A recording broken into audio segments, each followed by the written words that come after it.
ఒక ప్రభుత్వం చేసే తప్పుడు విధానాల వల్ల, సరైన సమయంలో యాక్ట్ చేయకుండా పోయేదాని వల్ల ప్రజలు ఏ విధంగా నష్టపోతారో ఇదొక ఉదాహరణ.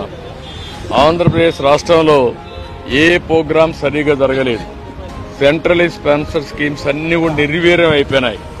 దీనివల్ల ఒక్క ప్రాజెక్టు కూడా అమలు చేసే పరిస్థితి లేదు.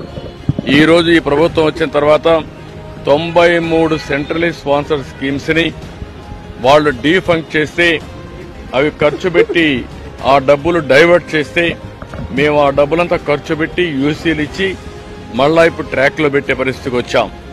అంటే ఈ విధంగా సెంట్రల్ ఇచ్చే స్కీమ్స్ అన్ని ఉపయోగించుకుంటే రాష్ట్రంలో ప్రయోజనాలు వస్తాయి, ఉపయోగించుకోకపోతే ఇలాంటి సమస్యలు వస్తూ ఉంటాయి.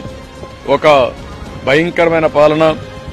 అదే మరి ఆ రోజు చేతగాని పరిపాలన వల్ల చాలా సమస్యలు వచ్చాయి.